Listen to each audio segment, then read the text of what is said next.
anak muda kita ini dididik dengan baik, militan, insya Allah selamat dari zina, selamat dari prostitusi, selamat dari narkoba, selamat dari judi.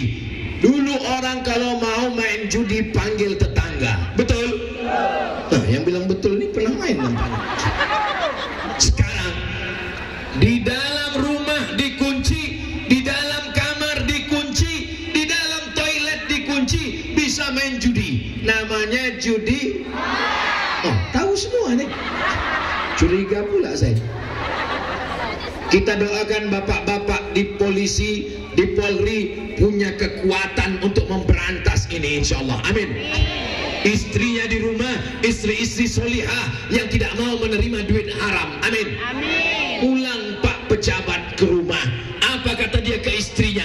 Istriku, tadi ada orang judi online bawa duit 1 koper, mau meminta izin. Kata saya tidak mau bawa duit 1 koper, saya tidak mau kasih anak bini saya makan haram. Maka suami seperti ini adalah suami yang bertakwa.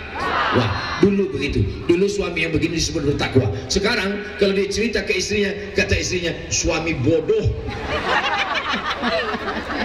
Di balik bapak polisi yang tegar, di balik bapak TNI yang kuat, di balik pejabat yang berintegritas, ada istri solihah di rumah yang selalu mendoakannya, insya Allah. Amin.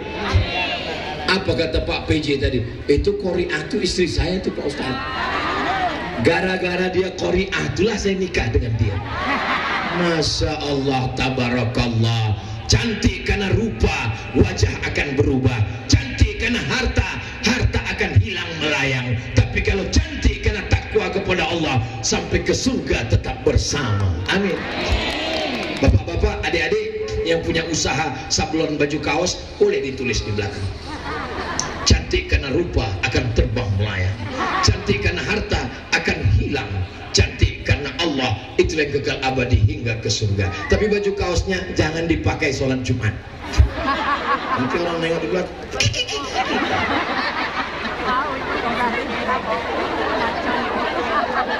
Bapak Ibu yang dimuliakan Allah Subhanahu wa taala, kepastian hukum itu hanya ada di tangan orang yang punya martel, para hakim, pemimpin konstitusi. Kita tinggal di negara kesatuan Republik Indonesia. Apakah kita pakai sistem kerajaan Sriwijaya? Tidak. Kita tidak pakai raja, tapi kita pakai sistem demokrasi. Dalam demokrasi, orang dipilih, anggota dewan dipilih, anggota DPD dipilih. Siapa yang memilih mereka? Rakyat. Kalau begitu kekuasaan tertinggi negara ini di tangan siapa? Rakyat. Siap memilih orang yang baik? Siap.